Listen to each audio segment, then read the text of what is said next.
ஆண்டவர் படைத்த முதல் மனிதனிடத்திலே அவர் கேட்ட கேள்வியை நம்ம தியானித்தோம். இதனால் காலை வேளையிலே ஆண்டவருடைய படைத்த முதல் மனிதனுக்கு பிறந்த முதல் மனிதனிடத்திலே காயினிடத்திலே ஆண்டவர் கேட்ட கேள்வி. ஆதியாகமம் 4ஆம் அதிகாரத்திலே 6வது வசனம் நான் வாசிக்கிறேன். அப்பொழுது கர்த்தர் காயினை நோக்கி, உனக்கு ஏன் எரிச்சல் உண்டாயிற்று? உன் முகநாடி ஏன் வேறுபட்டது?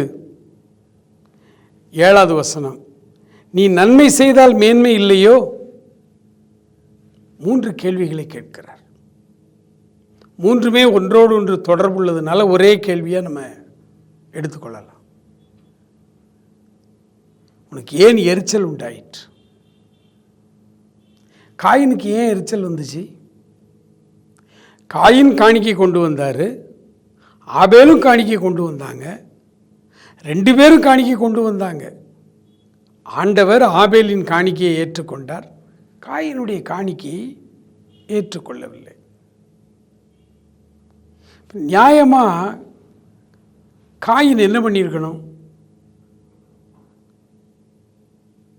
என்னுடைய காணிக்கை ஏன் ஆண்டவர் ஏற்றுக்கொள்ளவில்லை என்று தியானித்திருக்கணும், நிதானிச்சிருக்கணும், அல்லது ஆண்டவர்கிட்ட கேட்டிருக்கணும்.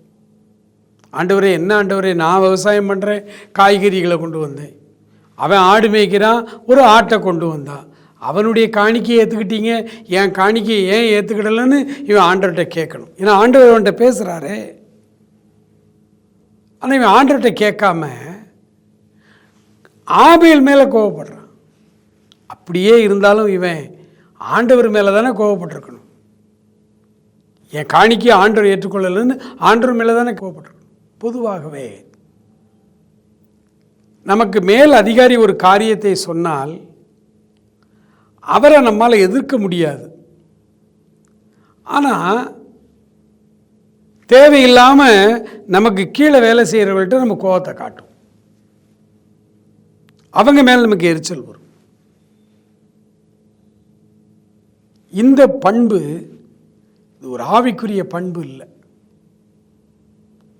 ஒரு காரியம் நடக்குது, நமக்கு என்னன்னு புரியலை, நேரடியாக ஆண்டவர் இன்னைய வரைக்குங்க ஆபேல் காணிக்கை ஏன் ஆண்டவர் ஏற்றுக்கொண்டார், காயின் காணிக்கை ஏன் ஏற்றுக்கொள்ளலைன்னு யாருக்கா தெரியுமா?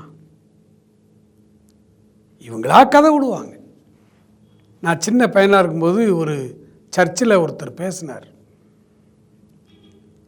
ஆபேல் நல்ல கொழுமையான முதற் பலனாகிய ஒரு நல்ல ஆட்டுக்குட்டியை கொண்டு வந்தாராம். காயின் அசால்ட்டாக இந்த சூத்த கத்திரிக்காய், அழுகி போன தக்காளி இப்படி கொண்டு வந்தாராம். இதெல்லாம் அவர் பிரசங்கருடைய அவர்களுடைய கருத்து. இன்னைய வரைக்கும் தெரியாது. நம்முடைய கருத்துக்களை சொல்லலாம். ஒருத்தர் சொன்னார், இந்த பலியில் ரத்தம் இருந்தது, இந்த காய்கறியில் ரத்தம் இல்லை அப்படின்னு அவர் ஒரு நூதனமான ஒரு காரியத்தை ஆளாளுக்கு ஒன்று சொல்கிறாங்க. இன்னைய வரைக்கும் சொல்லிக்கிட்டு இருக்காங்க.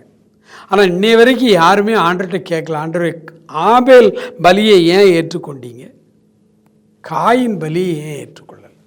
அன்னைக்கு காயின் கேட்டிருக்கணும். நம்மளும் கூட நிறைய நேரங்களில் பல டிசப்பாயின்மெண்ட்டு, பல காரியங்கள் நமக்கு தேவையான காரியங்களுக்காக ஜெபம் பண்ணுவோம், கிடைக்காது.